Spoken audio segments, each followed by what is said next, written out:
This arrogant officer thought he could bully a defenseless old man, but he didn't realize he just assaulted a legend from the Internal Security Service. One look at my secret credentials left him paralyzed with terror, knowing his massive organized scheme would now cost him dozens of years. I've lived in this city for 65 years, and I've seen it change from a place of community to a place where people look for reasons to hate each other.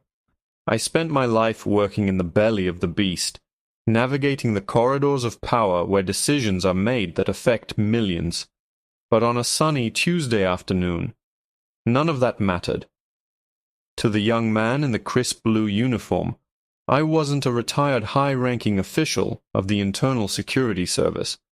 I wasn't a man who had advised mayors and oversaw internal investigations that cleaned up entire precincts. To him, I was just an old black man in a vintage Mercedes who was taking up too much space in a public parking lot. I had pulled into a spot near the local pharmacy to pick up my blood pressure medication. The lot was half empty, but I suppose my presence bothered Officer Miller. I didn't know his name then, but I saw the way he pulled his cruiser diagonally behind my car, blocking me in. I watched him in my rearview mirror. He was young, probably not even 30, with that specific kind of swagger that suggests he's never been told no in his entire life. He adjusted his belt, his hand hovering near his holster, and marched toward my window with a scowl that seemed practiced in front of a mirror. I rolled down my window, keeping my hands visible on the steering wheel. Experience had taught me that for a man who looks like me, even a simple movement can be misinterpreted as a threat by someone looking for one. "Is there a problem, officer?" I asked, keeping my voice as level as a horizon. "Yeah, there's a problem," he barked, not even looking me in the eye, instead peering into the back seat of my car. "You're illegally parked. This is a restricted zone for commercial loading only. Let's see some ID and registration. Now." I pointed toward the sign 3 feet in front of my car. "Actually, officer, the loading zone starts at the yellow curb 5 feet ahead. This spot is marked for general public parking." I checked before I turned the engine off. He bristled. I could see the vein in his neck start to throb. He didn't like being corrected, especially not by someone he clearly deemed beneath him. "Don't lecture me on the law, old man. I said ID. Get out of the vehicle." I sighed, reached for my wallet, but he suddenly lunged. Before I could even process the movement, he had his hand on his weapon and the other on my door handle, ripping it open. I said, "Get out. Hands where I can see them. Stop reaching." I complied, stepping out slowly, but he wasn't interested in a peaceful exit.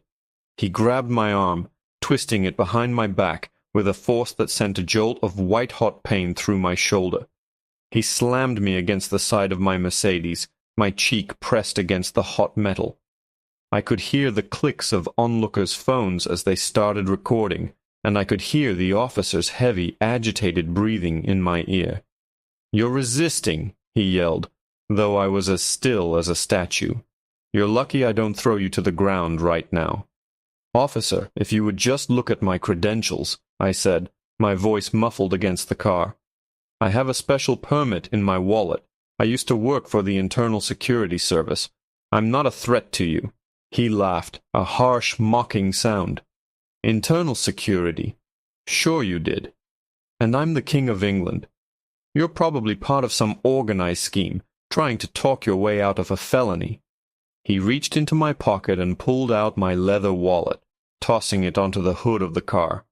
He began flipping through it with one hand while keeping his knee pressed into the small of my back. He was looking for something to incriminate me, his fingers moving fast, tossing my credit cards and a few $20 bills onto the asphalt. Then he hit a hidden compartment.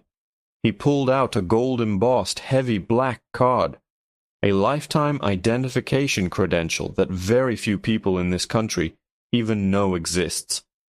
He froze. I felt the pressure on my back vanish instantly. I turned my head just enough to see his face. The aggressive, ruddy color had drained out entirely, replaced by a sickly, translucent gray. His eyes went wide, darting from the card to the back of my head, then back to the card. His hand began to shake so violently that my wallet slipped from his fingers. Then I heard a sound, the distinct splashing sound of liquid hitting the pavement, and I realized the smell of ozone and hot asphalt had been replaced by the sharp, stinging scent of urine. I looked down, and to my absolute shock, a dark, spreading stain was forming on the front of his uniform trousers. He wasn't just scared, he was terrified. The silence that followed was heavy, broken only by the distant sound of traffic and the quiet snickering of the crowd that had gathered. Officer Miller stood there, his mouth slightly open, looking like he'd seen a ghost. His hand was still hovering near the heavy black card, but he was no longer the aggressor. He was a rabbit caught in high beams. I slowly straightened my jacket, my shoulder screaming in protest, and picked up my wallet from the ground. I didn't look at him yet. I brushed the dust off my leather cards and carefully tucked the gold-embossed credential back into its hidden slot. That card didn't just say I was a retired officer. It identified me as the former director of the Bureau for Internal Oversight, the man who spent 30 years dismantling organized schemes and rooting out corruption within the very department Miller represented. To a beat cop like him, I wasn't just a boss. I was the personification of a career-ending nightmare. "Is there a reason you're still standing in that puddle, officer?" I asked, my voice cold and precise. He swallowed hard, his Adam's apple bobbing. "Sir, I had no idea." The vehicle description matched a report we had about a group involved in a serious organized scheme. You thought you could bypass every protocol of the Internal Security Service because you saw an old man in a nice car. I stepped closer, forcing him to look me in the eye. He didn't move. He couldn't. The dark stain on his trousers was undeniable now, a physical manifestation of his cowardice. "You didn't check the plates. You didn't ask for identification before escalating to physical force. You didn't even verify the parking zone." "I was just trying to do my job, sir," he whispered, his voice cracking. "Your job is to protect and serve, not to assault and intimidate," I replied. I looked over at his cruiser, the dashcam likely recording everything. "And now, because of your enthusiasm, we're going to have to conduct a very thorough internal check. Not just on you, but on your entire precinct. I wonder what we'll find when we start looking into your arrest records and how many other citizens have been subjected to your brand of justice." The color, which had been slowly returning to his face, vanished again. He knew what an internal check meant. It meant every stone turned over, every discrepancy in paperwork examined, every misplaced piece of evidence questioned. Suddenly the radio on his shoulder crackled to life. "Unit 42, what's your status? We have a report of an officer-involved altercation at the pharmacy lot. Supervisor is en route." Miller's eyes went wide. He reached for the radio, his fingers fumbling. "Unit 42, everything is under control. It was a misunderstanding. Tell the supervisor to cancel." "Negative, Unit 42. Supervisor is already pulling in." A black SUV with tinted windows and a low-profile light bar swung into the lot, its tires screeching slightly. This wasn't a standard sergeant's vehicle. It was a high-level command unit.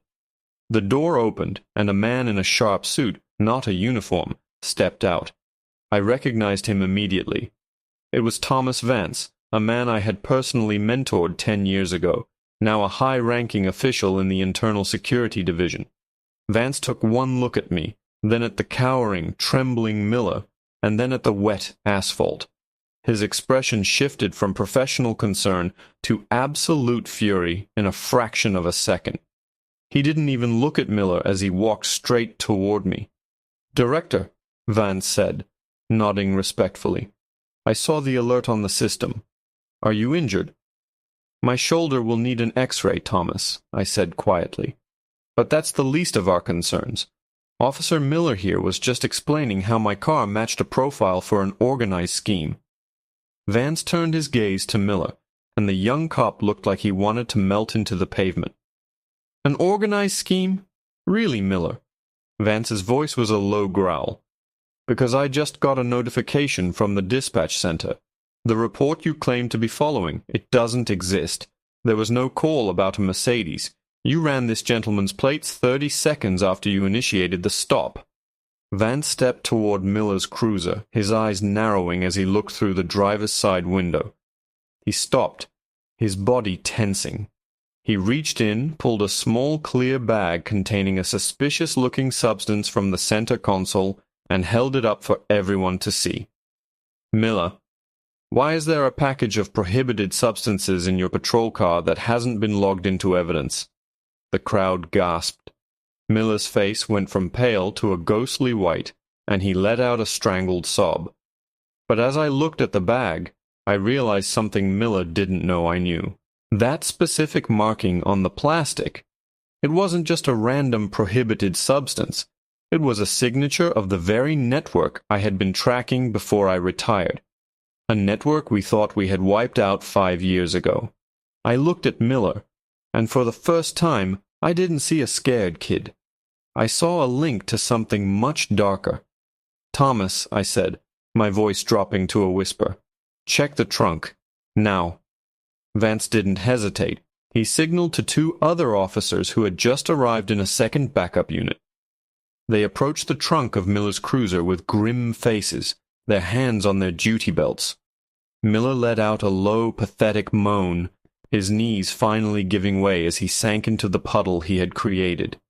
He looked like a broken toy, his authority stripped away, leaving only a terrified man-child who had played a game far too dangerous for his intellect.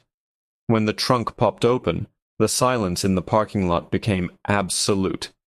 Inside, neatly stacked in a modified compartment beneath the spare tire, were dozens of small vacuum-sealed packages filled with a granular substance. Beside them lay 3 pieces of illegal, unregistered weaponry and a thick stack of rubber-banded cash. But what caught my eye, and Vance's, were the small blue circular stickers on the corner of every single package. The Blue Circle Network, Vance whispered, his voice trembling with a mix of shock and adrenaline. Director, we thought this group was dismantled after the 2018 internal check. We thought the organized scheme was dead. The head was cut off, Thomas, I said, stepping closer to the trunk. But the body clearly survived and grew a new one. And it looks like they've been using our own patrol cars as the primary logistics network. Who would ever pull over a cop to check for prohibited substances? Miller started babbling then, his words a frantic, incoherent stream of betrayals. I had no choice. They threatened my family. They said if I didn't move the packages between precincts, they'd frame me for a felony. Please, Director, I didn't mean for this to happen today. You weren't supposed to be here. I saw you, and I panicked, and I thought if I made a scene, if I acted like a tough cop, no one would suspect what was in the back.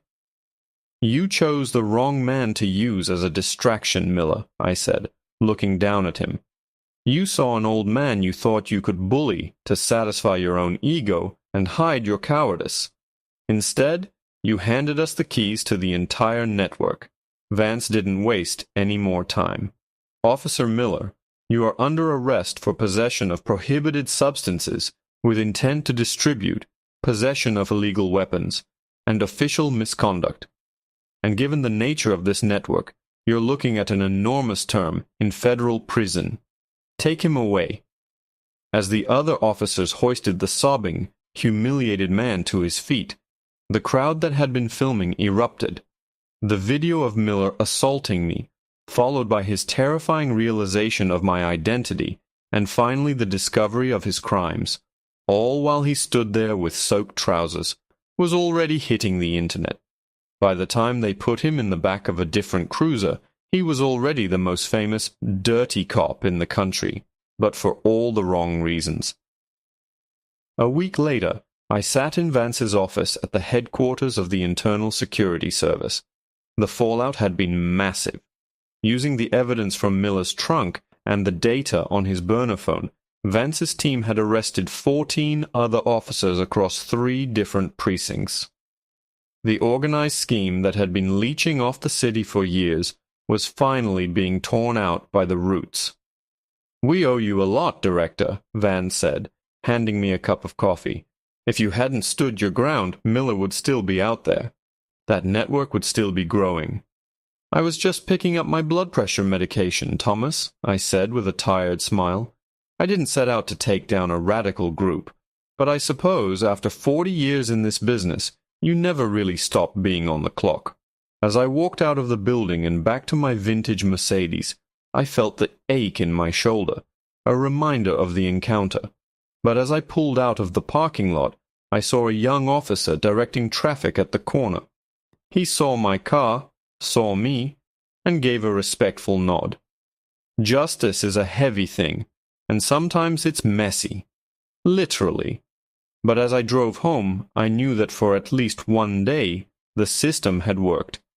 The bullies had lost, the criminals were behind bars, and a certain young man would have plenty of time to think about his life choices while wearing a very different kind of uniform, one that doesn't come with a badge or a sense of false superiority.